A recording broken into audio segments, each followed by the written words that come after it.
नमस्कार, आप देख रहे हैं मुद्दा गर्म है। मैं हूं आपके साथ प्रीति रघुनंदन। बुलेटिन की शुरुआत कोलकाता से। कोलकाता में बीजेपी के रोड शो और रैली के मुद्दे पर कोलकाता पुलिस और बीजेपी नेताओं के बीच जमकर गहमागहमी हुई है।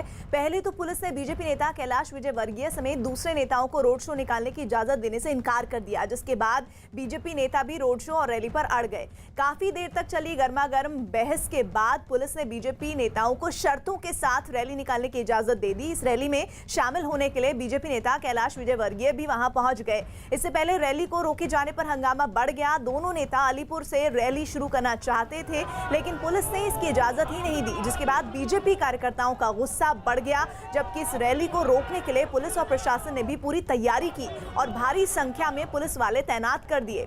रैली में शामिल होने बड़ी संख्या में बीजेपी कार्यकर्ता सड़कों पर नजर आए। दो तस्वीरें आपको हम दिखा रहे हैं और इन दोनों ही तस्वीरों से आप अंदाज लगाइए कि जबरदस्त रोड शो निकालने की तैयारी के तहत बीजेपी आगे बढ़ रही थी, लेकिन इसमें काफी ज्यादा गहमागहमी और बहस देखने को मिली तब जब पुलिस ने बीजेपी नेता कैलाश विजयवर्गीय समेत दूसरे नेताओं को रोड शो निकालने की इजाजत देने से इनकार किया और इसके बाद बीजेपी नेता भी रोड शो और रैली पर अड़ गए।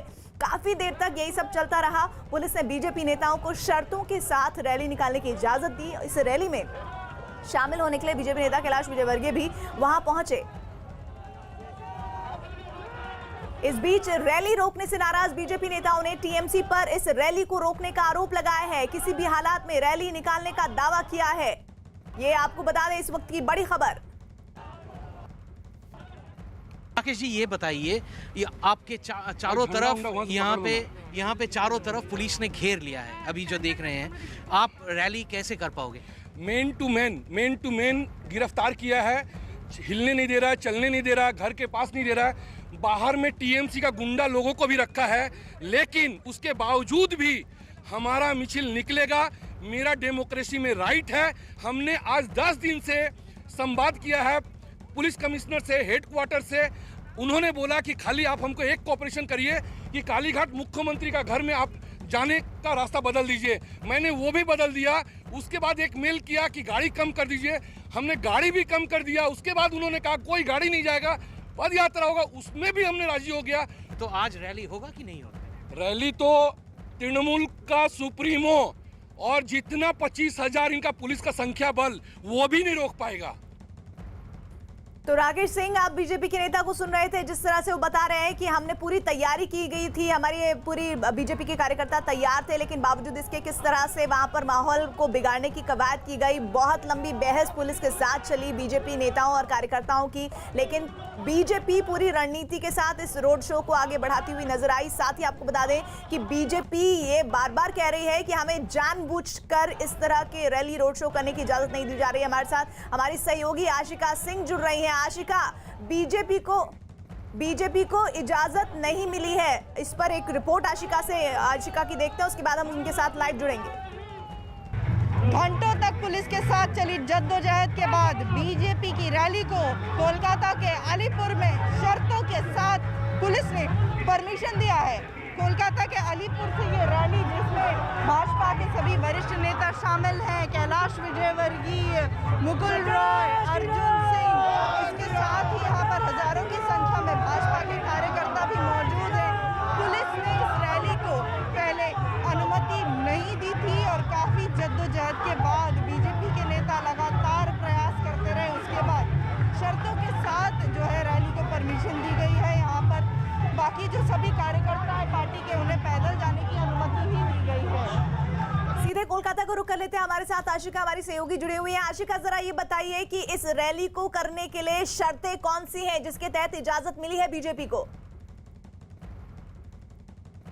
तो चलिए, ये महत्वपूर्ण सवाल हम आगे जानेंगे आशिका से, लेकिन इस बीच आपको बता दें पश्चिम बंगाल में बीजेपी नेताओं के रोड शो को पहले पुलिस ने इजाजत नहीं दी थी, लेकिन काफी ज्यादा हुज्जतबाजी हुई, बहस हुई, हंगामा हुआ और उसके बाद शर्तों के साथ बीजेपी को इस रोड शो को निकालने की इजाजत मिली है। लेकिन साथ ही आपको ये भी जानकारी दे दें कि इस इजाजत को न मिलने के दौरान काफी हंगामा हुआ है बीजेपी कार्यकर्ताओं और पुलिस के बीच में। हालांकि ये जरूर बाद में फिर माहौल इस तरह से बन गया कि इजाजत देनी ही पड़ी। आशिका हमारे साथ है। आशिका, अभी बताइए क्या चल रहा है वहां पर? जी देखिए, फिलहाल ये जो रैली है यहाँ निकल चुकी है कोलकाता के अलीपुर से, और हेस्टिंग्स में जो पार्टी ऑफिस है बीजेपी का वहाँ की तरफ कूच कर रही है। सभी बड़े नेता शामिल है, कैलाश विजयवर्गीय है, मुकुल रॉय है, अर्जुन सिंह है, और मैं आपको ये भी बता दूं कि काफ़ी जद्दोजहद के बाद, काफ़ी मुश्किलों के बाद ये परमिशन मिली है पुलिस की तरफ से, और सिर्फ एक ही जो वाहन है उसको अलाउ किया गया है, जिसके ऊपर जो भी पार्टी के नेता हैं वो सवार हैं। बाकी कार्यकर्ता जो हैं सभी को सिर्फ पैदल जाने की अनुमति दी गई है, हाथों में झंडा लेकर के और भगवा रंग के बलून लेकर के, ढोल और संगीत के साथ ये रैली निकली है। भाजपा नेता जो हैं कैलाश विजयवर्गीय के अलावा जो स्थानीय नेता है राकेश सिंह, जो लगातार कल से कोशिश कर रहे थे कि परमिशन पुलिस की तरफ से मिल जाए, वो भी रैली में शामिल हैं। और लंबी बहस हुई पुलिस के साथ, उनकी पुलिस के अधिकारी सुबह से यहाँ पर मौजूद थे, भारी संख्या में पुलिस बल लगाया गया था, प्रिजन वैन लगाई गई थी, और उसके बाद पुलिस ने सबसे पहले आशिका, आपके साथ बहुत सारे बीजेपी कार्यकर्ता नजर आ रहे हैं, बात करिए, उनसे पूछिए कि उस रोड शो को लेकर जो इजाजत नहीं मिल रही थी उसकी वजह वो क्या मानते हैं?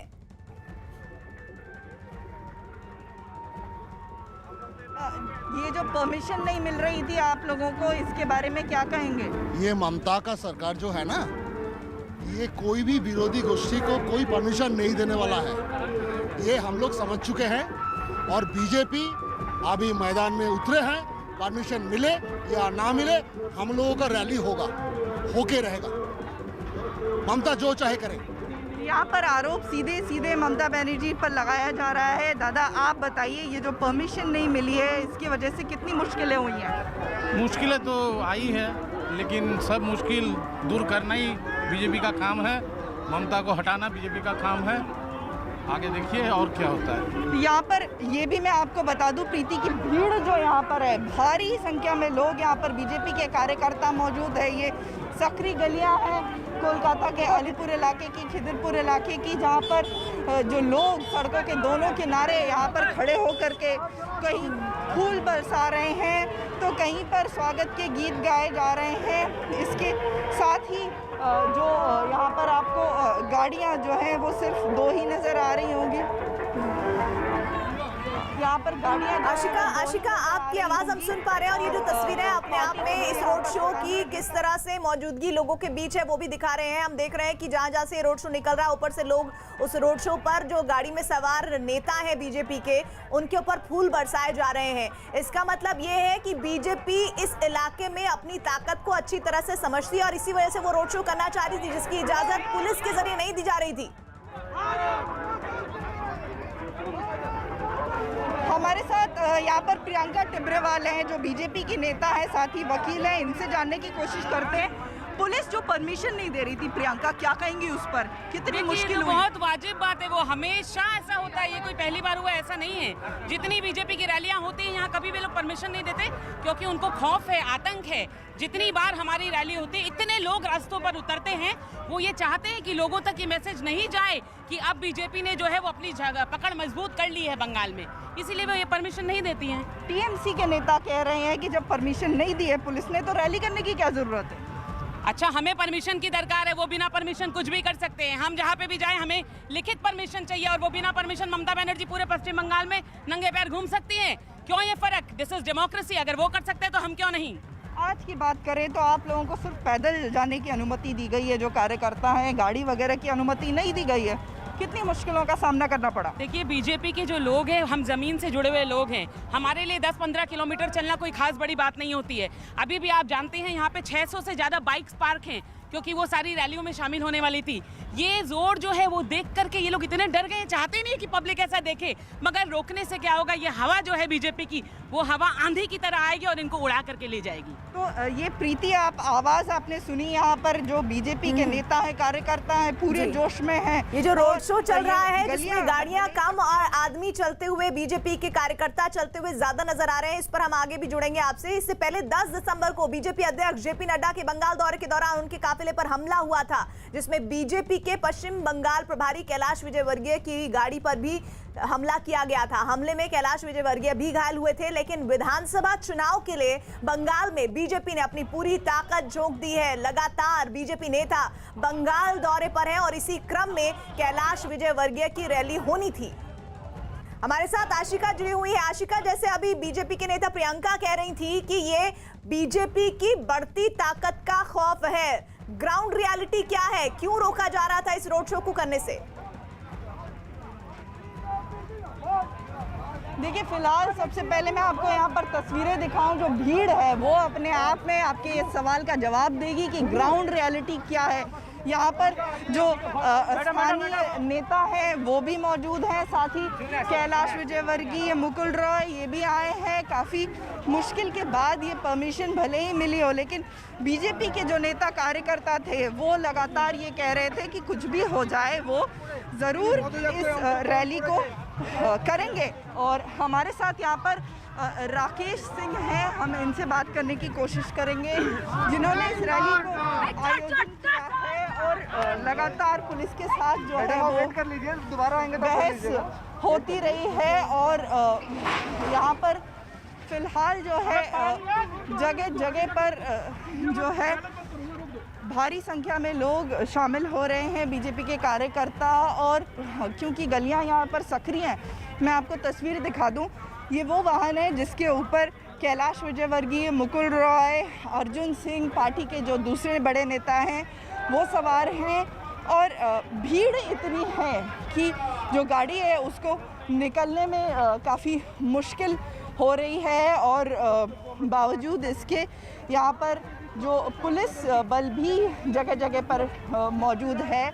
और हम राकेश सिंह से बात करने की कोशिश करेंगे। राकेश जी, परमिशन आप लोगों को मिली, कितनी मुश्किलें हुई? ये मुश्किलें बताती हैं कि हम लोग बंगाल में नहीं हैं, बांग्लादेश में हैं, पाकिस्तान में हैं, और या कोई बहुत ऐसा इस्लामिक कंट्री में है जहाँ पर जय श्री राम गाली लगता हो, जय श्री राम दीदी को खराब लगता हो। दीदी का जो अपना कानून है उस कानून को ही मानना पड़ेगा। उसको हम लोग ध्यान में न रखते हुए अपना काम किए हैं और पुलिस और प्रशासन को झुकाए हैं। क्यों आखिर ये रैली को परमिशन क्यों नहीं दी जा रही थी? अरे पुलिस प्रशासन दीदी से डरती है, किसी का बदली हो जाएगा कलकत्ता से बांग्लादेश, किसी का बदली हो जाएगा कलकत्ता से पाकिस्तान, तो वो लोग सभी कोई डरते हैं कि सरकारी नौकरी में कभी किसी का बदली आज 50 किलोमीटर दूर कर दिया जाए, तो पुलिस भी डर भय वाली वातावरण में है। तो यहाँ पर बीजेपी के नेता जो राकेश सिंह है, इनका ये आरोप है, इनका ये कहना है कि पश्चिम बंगाल में पुलिस भी खौफ के साए में जी रही है। यहाँ की तस्वीर। लेकिन आशिका अभी उन्होंने कहा कि जय श्री राम बोलने से ऐतराज है ममता बनर्जी को। वो तो सीधे सीधे बता रहे हैं, पुलिस ये दलील दे रही है कि भाई ट्रैफिक बहुत ज्यादा बाधित हो सकता है, जाम लग सकता है, इस वजह से। इसमें सीधे जय श्री राम नहीं बोलने वाली बात कैसे जोड़ी जा रही है बीजेपी के जरिए? देखिए, बीजेपी की तरफ से लगातार ये आरोप लगाया जाता रहा है कि क्योंकि वो शक्ति प्रदर्शन एक तरह से ये कर रहे हैं, इसके डर के मारे उनको परमिशन नहीं दी जा रही थी।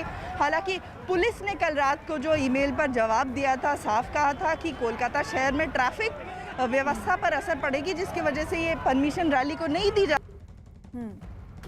लगातार यही बहस होती रही, मौजूद थे उनके साथ, और अंत ये निर्णय हुआ कि गाड़ी जो है, गाड़ियों को जाने की अनुमति नहीं दी जाएगी। प्रीति जी, और पैदल इसीलिए चल पड़े हैं बीजेपी के तमाम कार्यकर्ता, और एक गाड़ी जिस पर जो शीर्ष नेतृत्व है इस वक्त बंगाल की कमान संभाल रहे हैं वो सवार हैं, और इस तरह से इस रोड शो को अलीपुर में आगे निकाला जा रहा है। आशिका तमाम जानकारियां पहुंचा रही है। साथ ही जब आशिका से मैं बात कर रही थी, आशिका, वहां पर लगातार जय श्री राम का उद्घोष हो रहा था।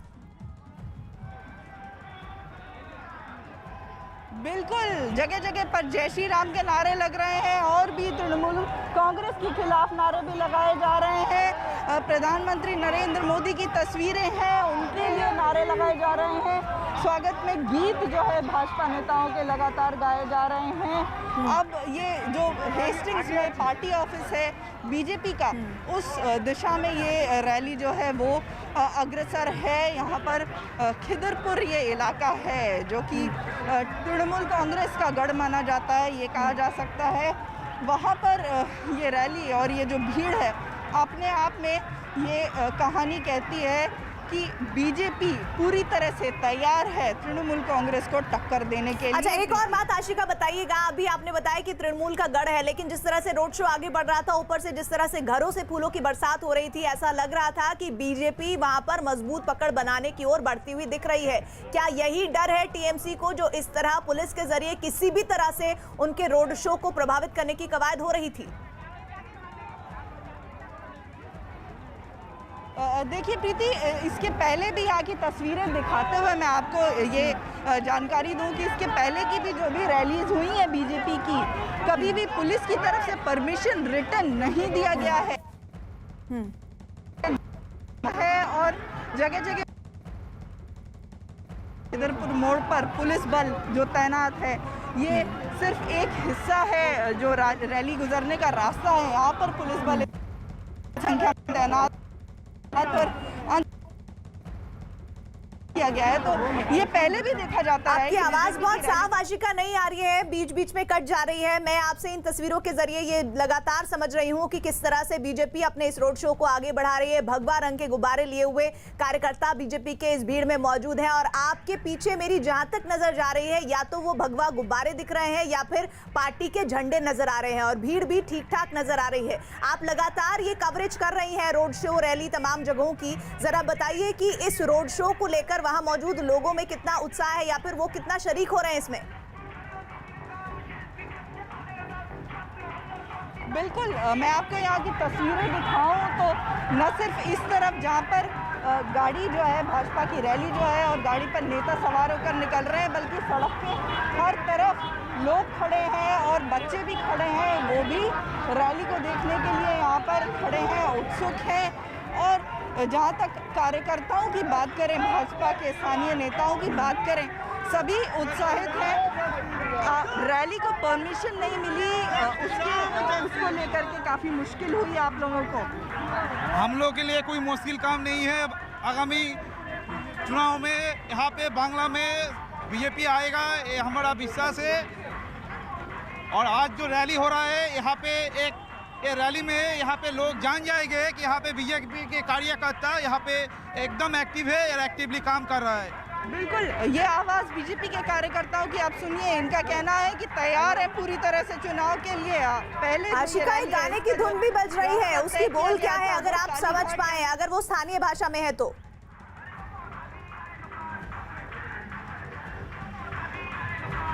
जी देखिए, फिलहाल तो यहाँ पर लगातार जगह जगह पर गाने चलाए जा रहे हैं, कहीं प्रधानमंत्री नरेंद्र मोदी के गुणगान में, तो कहीं जो पार्टी के दूसरे नेता हैं और उन पे जो है जोश भरने के लिए ये गाने चलाए जा रहे हैं। जो यहाँ पर कार्यकर्ता हैं सभी हाथों में ये बलून्स लेकर के, झंडे लेकर के, और काफ़ी देर से, घंटों से इंतज़ार कर रहे थे रैली के निकलने का। कितनी देर से इंतज़ार करना पड़ा आपको रैली के लिए? नहीं मैडम, हम लोग 2 बजे आया। हम लोग पहले से हम लोग का ये था जो 2:30 बजे शुरू होगा, तो 2:30 बजे से हम लोग आए थे, और इतना भीड़, इतना सब हम लोग का भाई सब है, तब इसलिए हम लोग 3 बजे देरी हुआ, कुछ नहीं हुआ। हम लोग हैं बीजेपी की तरफ से है, और हम राकेश सिंह को सपोर्ट करते हैं। राकेश सिंह हम लोग का भी मसीहा है, भैया है, भैया। यहाँ पर आप लोग बताइए, घंटों का इंतजार करना पड़ा क्योंकि पुलिस परमिशन नहीं दे रही थी। उत्साह में कोई प्रशासन है वो डर गया है, इसीलिए परमिशन नहीं दे रहा था, लेकिन भैया तो हम लोगों का जो मसीहा है।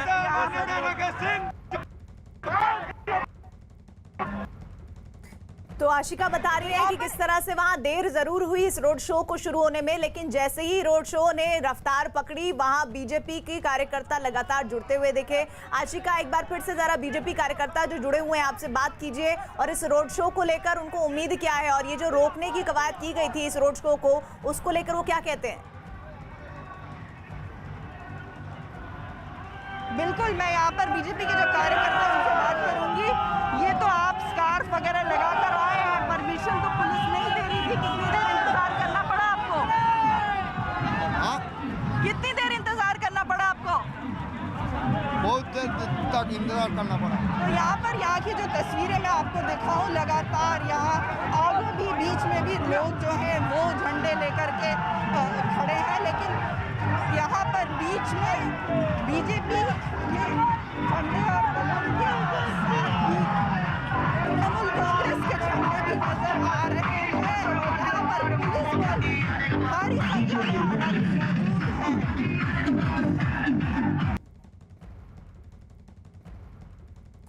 तो तस्वीरें आपको हम दिखा रहे हैं। दरअसल इस वक्त कोलकाता की सड़कों पर अलीपुर इलाके में रोड शो चल रहा है, जो धीरे धीरे आगे बढ़ता हुआ नजर आ रहा है। और इस रोड शो में भारी तादाद में बीजेपी कार्यकर्ताओं के साथ साथ लोग आस पड़ोस के जो भी जहां से भी ये रोड शो गुजर रहा है उसमें शिरकत करते हुए नजर आ रहे हैं। और ये भी तस्वीरें हमने अभी आपको दिखाई, जब वहां से रोड शो गुजर रहा था तो ऊपर जो घरों में मौजूद लोग थे वो फूलों की वर्षा यहाँ बीजेपी के नेताओं पर कर रहे थे। हाथों में बीजेपी का झंडा लेकर और भगवा रंग के गुब्बारे लेकर ये धीरे धीरे आगे बढ़ता हुआ रोड शो। गाड़ियां ले जाने की इजाजत नहीं मिली।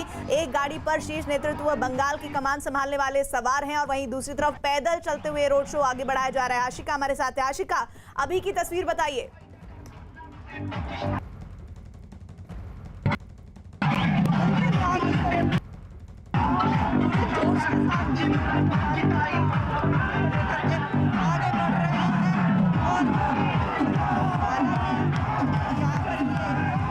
तो ये वो तस्वीर जिसका जिक्र अभी मैं कर रही थी, लेकिन साथ ही आशिका की आवाज बहुत साफ इसलिए नहीं सुनाई पड़ रही है क्योंकि वहां पर लाउड स्पीकर पर जो गाना है वो बज रहा है। इस गाड़ी को आपने देखा जिसमें वहां पर नेता बीजेपी के सवार हैं, सामने उस पर प्रधानमंत्री मोदी की तस्वीर है और कहा जा रहा है कि इस बार का मुकाबला, इस बार का बंगाल चुनाव अपने आप में बेहद दिलचस्प होगा। और ऐसा बार बार बीजेपी के नेता दावा कर रहे हैं कि इस बार जो किला है टीएमसी का वो ध्वस्त होगा, धराशायी होगा। और इसी कवायद के तहत डरी हुई ममता सरकार नजर आ रही है और वो हर मुमकिन कोशिश कर रहे हैं जिस तरह से उनके कैंपेन को, बीजेपी के कैंपेन को प्रभावित किया। अखबारों को देखेंगे तो विदेश के अखबारों में कई जगह छपा हुआ है कि भारत ने इंडिजिनस वैक्सीन तो बनाया किंतु भारत के अंदर इसको लेकर द्वंद्व हो रहा है।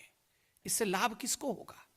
इससे लाभ विदेशी ताकतों को होगा, इससे लाभ बाहरी लोगों को होगा। इससे हानि किसको होगा? इससे हानि हमारे देश को होगा, हमारे देश के वैज्ञानिकों के बल को होगा, उनके आत्मबल को होगा, आत्मविश्वास को होगा। आखिर कांग्रेस और ये ऑपोजिशन पार्टी जो भारत के वैज्ञानिक हैं, भारत के साइंटिस्ट हैं, उनके आत्मबल को, उनके कॉन्फिडेंस को तोड़ना क्यों चाहती है? क्या कारण है? ये सारी चीजें आदरणीय नड्डा जी ने पूछा है। नड्डा जी ने यह भी कहा है कि जो हमारे वैज्ञानिक हैं वो बधाई के पात्र हैं। जिस प्रकार एक वर्ष के अंदर ही कोविड के आने के, दिसंबर के माह 2020 में कोविड आया था और एक वर्ष के अंदर ही सघन प्रयोग और शोध कार्य करके हमारे वैज्ञानिकों ने, हमारे आविष्कारकों ने जिस प्रकार से 2 वैक्सीन का यहां निर्माण किया है, यह अपने आप में हिंदुस्तान के लिए एक बहुत बड़ी उपलब्धि है। पूरा देश आज खुश है, the whole country is happy. जब पूरा देश खुश है तो सवाल उठता है कि कांग्रेस पार्टी और कुछ राजनीतिक दल दुखी क्यों हैं। बंधुगण, यह पहली बार ऐसा नहीं हुआ है कि देश खुश है और कांग्रेस पार्टी नाराज है। कई बार ऐसा हो चुका है। आज जब यह वैक्सीन आया है, कोविड पर प्रहार होगा, 2 वैक्सीन आए हैं, उनके प्रोटोकॉल के विषय में देश के वैज्ञानिकों ने बात भी की है, आईसीएमआर ने बात की है, director controller general of drugs ने बात की है, उन सब ने बात की है। 2 प्रजाति बहुत परेशान है वैक्सीन आने के बाद। कोरोना वायरस बहुत परेशान है और कांग्रेस पार्टी बहुत परेशान है। समझ में आ रहा है कोरोना वायरस क्यों परेशान है, क्योंकि कोरोना वायरस के दिन अब गिने चुने रह गए हैं। कांग्रेस क्यों परेशान है, इसका जवाब कांग्रेस को ही देना पड़ेगा। कांग्रेस और कोरोना दोनों परेशान हैं। बंधुगण, जहां तक कांग्रेस का सवाल है, समय समय पर हमने कांग्रेस को म्यूटेंट वैरायटी में बदलते हुए देखा है। ये कांग्रेस का म्यूटेशन होते रहता है और एक से बढ़कर एक भयंकर रूप कांग्रेस समय समय पर धारण करती है। मैं सारे म्यूटेंट वैरायटी जो कांग्रेस पार्टी के हैं, समय समय पर उन्होंने किस प्रकार भ्रमजाल फैलाने की कोशिश इस देश में किया है, उसके विषय में बताऊंगा। इस देश में जब सर्जिकल स्ट्राइक होता है, देश जब सर्जिकल स्ट्राइक करती है, तब कांग्रेस पार्टी को हमारे आर्मी के ऊपर भरोसा नहीं होता है, उनको सबूत चाहिए होता है। जब एयर स्ट्राइक होता है तो कांग्रेस पार्टी और विपक्षी दलों को, खास करके लेफ्ट को भी, इंडियन एयरफोर्स पे भरोसा नहीं होता है, उनको सबूत चाहिए होता है। जब हिंदुस्तान में चुनाव होता है और कांग्रेस पार्टी जीतती या हारती है, कुछ राज्यों में जीती भी थी, नतीजे चाहे कुछ भी हो, कांग्रेस पार्टी को ईवीएम और इलेक्शन कमीशन पर भरोसा नहीं होता है। वो लंदन तक जाकर प्रेस कॉन्फ्रेंस कर देती है। आपको याद होगा कपिल सिब्बल लंदन तक चले गए थे। जब इस देश में कोई जजमेंट आता है, आपको याद होगा राफेल का जजमेंट आया था, तो कांग्रेस पार्टी को सुप्रीम कोर्ट पे और सुप्रीम कोर्ट के जजमेंट पे भरोसा नहीं होता है। वो सुप्रीम कोर्ट के चीफ जस्टिस को इंपीच करने की कोशिश करते हैं। और तो और जब राम सेतु पर चर्चा होती है इस देश में, तो कांग्रेस को भगवान श्री राम पे भी भरोसा नहीं होता है। वो कहते हैं राम डज नॉट एग्जिस्ट। किसी पे भरोसा नहीं है कांग्रेस पार्टी को, न भगवान राम पे भरोसा है, न इलेक्शन कमीशन पर भरोसा है। और जब यूनाइटेड नेशन, संयुक्त राष्ट्र और IMF ये कहती है, इंटरनेशनल मॉनेटरी फंड कहती है कि भारत एक चमकता हुआ सितारा है इकोनॉमिक फ्रंट पे, तो कांग्रेस पार्टी कहती है ये सब मिले हुए हैं। न संयुक्त राष्ट्र पे भरोसा है, न WHO पे भरोसा है, न IMF पे भरोसा है। जब जनता भारतीय जनता पार्टी को जिताती है तो जनता पर भी कांग्रेस पार्टी को भरोसा नहीं होता है। वैक्सीन जब आता है तब वैक्सीन पे भरोसा नहीं होता है। जब हिंदुस्तान की जनता कोरोना वॉरियर के प्रोत्साहन के लिए ताली और थाली और दीप का सहारा लेते हुए उन्हें प्रोत्साहित करती है, तो कांग्रेस पार्टी को कोरोना वॉरियर पे भरोसा नहीं होता है। आखिर कांग्रेस पार्टी का भरोसा किस पे है? बंधुगण, कांग्रेस पार्टी का एकमात्र सहारा और उनका केवल और केवल विश्वास गांधी परिवार को छोड़ के और किसी पे नहीं है। उनके लिए सर्वस्व गांधी परिवार है, सब कुछ गांधी परिवार है। बस ना आर्मी कोई है, ना वैज्ञानिक कोई है, ना सुप्रीम कोर्ट कुछ मायने रखता है, केवल और केवल गांधी परिवार। कहां है राहुल गांधी? छुट्टी बिताने बाहर गए हुए हैं खुद, और यहां पर र्यूमर मॉन्गरिंग करवा रहे हैं, यहां पर भ्रम फैला रहे हैं। आप बताइए, इस प्रकार की बातें इतने गंभीर विषय को लेकर होनी चाहिए क्या? जो र्यूमर्स होती हैं वो जंगल की आग की तरह फैलती है। Rumours spread as wildfire, and in this most important time when we should be comforting the people of the country, when we should be talking about the truth, when we should have a scientific bias towards whatever we talk, when we should in fact be supporting scientific advices given by some of the most important competent authorities of the country, when we should be talking about confidence, instilling confidence in people of India, we have the Congress party, Shashi Tharoor, Jairam Ramesh, many others who in fact have been trying their best to rumor-monger, who have been lying, who have been trying to cause some kind of chaos in this country. इस देश में भ्रम फैलाना चाहते हैं। और केवल राहुल गांधी और कांग्रेस पार्टी नहीं है, अखिलेश यादव जी भी, वो दो अच्छे लड़के, ये दो अच्छे लड़के बने हुए थे ना, साइकिल पर बैठ के चल रहे थे दोनों साथ में, फिर बाद में साइकिल से उतारा। ये दोनों का एक जैसा हाल है। अखिलेश जी कह रहे थे ये बीजेपी की वैक्सीन है, मैं वैक्सीन नहीं लगाऊंगा। वैक्सीन कोई बीजेपी की और कांग्रेस की होती है क्या? वैज्ञानिकों ने ये शोध के बाद ये वैक्सीन बनाया है, जन कल्याण के लिए वैक्सीन बनाया है। और आपको जान के खुशी होगी, भारत में आज ये क्षमता है कि बाहर के देश किस प्रकार ये वैक्सीन हिंदुस्तान की फैक्ट्री में निर्माण हो सके, उसके लिए हिंदुस्तान को ऑर्डर दे रही हैं। और खुद हिंदुस्तान में बैठे कुछ ऐसे लोग हैं, कुछ ऐसी पॉलिटिकल पार्टीज और कुछ ऐसे नेता हैं जो हिंदुस्तान पर ही भरोसा नहीं कर रहे हैं। विश्व भरोसा कर रही है हिंदुस्तान पे, संयुक्त राष्ट्र और WHO भूरी भूरी प्रशंसा कर रही है हिंदुस्तान की, और यहां हिंदुस्तान के नेता राहुल गांधी इत्यादि, अखिलेश जी, ये हिंदुस्तान के खिलाफ बोल रहे हैं। ये किस प्रकार की गैर जिम्मेदाराना और इररेस्पॉन्सिबल बिहेवियर है, ये हम पूछना चाहते हैं।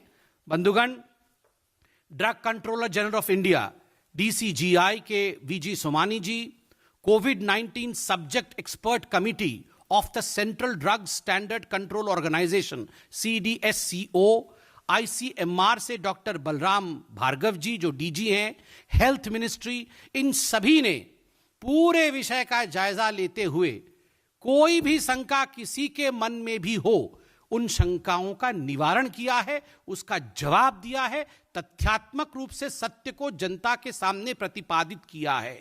उसके बावजूद इस प्रकार के झूठ को फैलाने, इस प्रकार भ्रमजाल बुनने की जो कोशिश की जा रही है, जनता इसको देख रही है।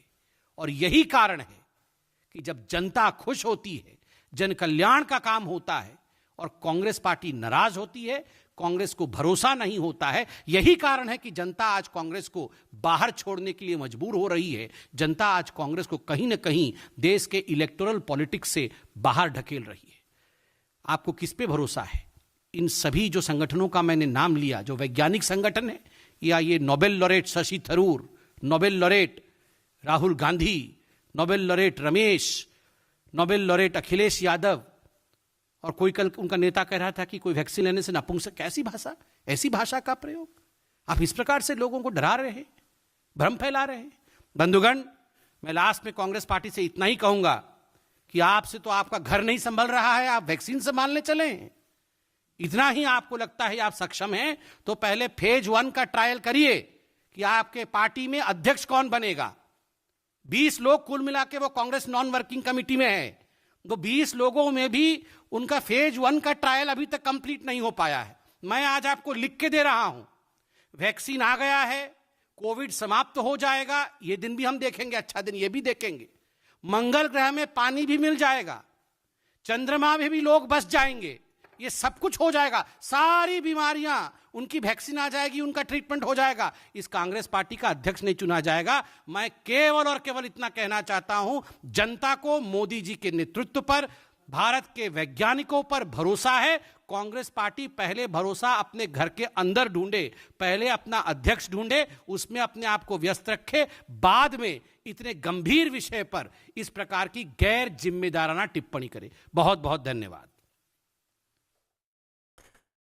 तो बीजेपी की तरफ से संबित पात्रा ने प्रेस कॉन्फ्रेंस कर केंद्र सरकार पर समाजवादी पार्टी और कांग्रेस के द्वारा उठाए जा रहे सवालों पर एक हमला किया है। उन्होंने पूछा है कि ये खामखा क्यों आप वैक्सीन पर विवाद खड़े कर रहे हैं, और साथ ही उन्होंने कहा कि ये इस तरह की सियासत बहुत तुच्छ है और ये देश के लिए नुकसानदायक है। और सीधे उन्होंने कांग्रेस पर हमला किया कि पहले वो अपना अध्यक्ष चुने, उसके बाद बाकी चीजों पर ध्यान दे। इधर गाजियाबाद के मुरादनगर से खबर, जहां शमशान की छत गिरने से हुए हादसे से नाराज लोगों ने जमकर हंगामा किया है। इस हादसे में मारे गए परिवार के लोग शवों के साथ बीच सड़क पर बैठ गए और जाम लगा दिया। इस दौरान सड़क पर भारी भीड़ जुट गई, जबकि हंगामे की जानकारी मिलते ही भारी पुलिस बल भी वहां पहुंच गया और इन लोगों को हटाने की कोशिश की, लेकिन लोग पुलिस वालों की बातें मानने की बजाय उनसे ही भिड़ गए और काफी देर तक ये धक्का मुक्की होती रही। और एक दिन पहले शमशान की छत गिरने से हुए हादसे से लोग नाराज थे। हंगामे की वजह से गाजियाबाद में लंबा जाम लग गया। पुलिस प्रशासन ने परिवार के लोगों को समझा बुझाकर वहां से हटाया, लेकिन उससे कुछ ही दूरी पर जाकर लोगों ने फिर सड़क को जाम कर दिया। लोग लापरवाही बरतने का आरोप लगा रहे हैं और कार्रवाई की मांग कर रहे हैं। साथ ही परिवार के सदस्यों को सरकारी नौकरी और 15 लाख मुआवजा देने की मांग कर रहे हैं। मुरादनगर हादसे में अब तक 25 लोगों की जान गई है, जबकि नगर पालिका अधिकारी समेत 3 लोगों की गिरफ्तारी हो चुकी है।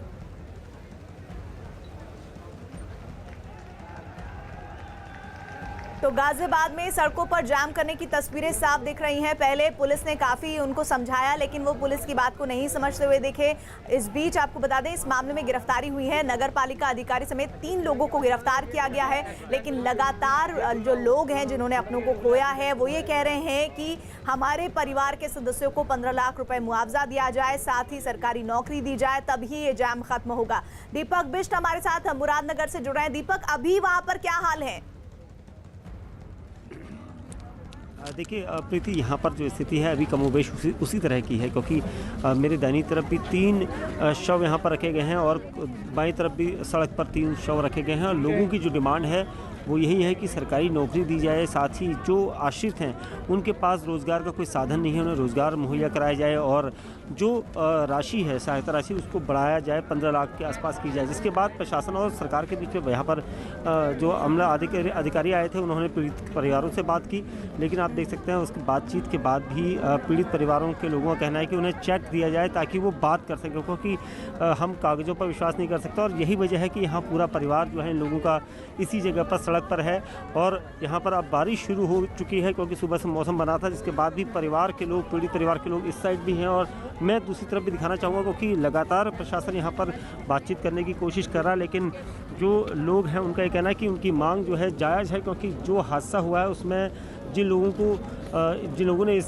पूरे मामले में ये इतना बड़ा कारनामा किया है उसके आरोपियों को सख्त से सख्त सज़ा भी हो। लेकिन प्रशासन यहाँ पर कोशिश कर रहा है कि लोगों को समझाया जा सके, लेकिन जो लोग हैं वो अभी भी यहीं पर हैं क्योंकि उनकी मांग है कि जब तक शासन लिखित रूप से ना दे तब तक वो यहाँ से नहीं हिलेंगे। और इसी वजह से यहाँ पर जो स्थिति है, पूरा जो रूट है ये गाज़ियाबाद से लेकर अगर मेरठ जाना वाला रूट है, सुबह से यहाँ पर जैम लगा हुआ है। लोगों की मांग है कि यहाँ पर ये तभी खोलेंगे जब यहाँ से उनकी मांग को पूरा किया जाएगा। आला अधिकारी यहाँ पर हैं, मंडलायुक्त यहाँ पर हैं, साथ ही डीएम गाज़ियाबाद यहाँ पर हैं, एसएसपी यहाँ पर हैं, कप्तान सभी यहाँ पर मौजूद हैं। बावजूद इसके अभी भी आप देख सकते हैं लोगों की जो मांग है उसी मांग पर यहाँ पर लोग टिके हुए हैं। ये देखिए आप यहाँ पर हैं, आप लोग, ये जो परिवार है इनसे मैं बात करता हूँ। आप लोगों से बात हो पा रही थी प्रशासन की, क्या कह रहे थे ये लोग? कुछ बात हो पाई?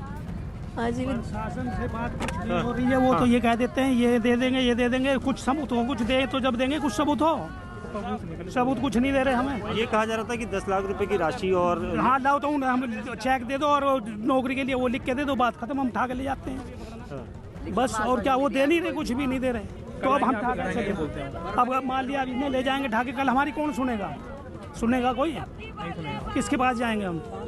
अभी करके दे दो, हम अपने घर बेच ले जाएंगे। क्या कह रहे हैं? जब इतनी पब्लिक यहाँ पे इकट्ठा है तब नहीं ये बात समझ रहा प्रशासन, तो कल को ये कल के लिए टाल रहे हैं, कल को ये हमें पहचानेंगे भी नहीं कि हम इस परिवार से बिलोंग करते हैं।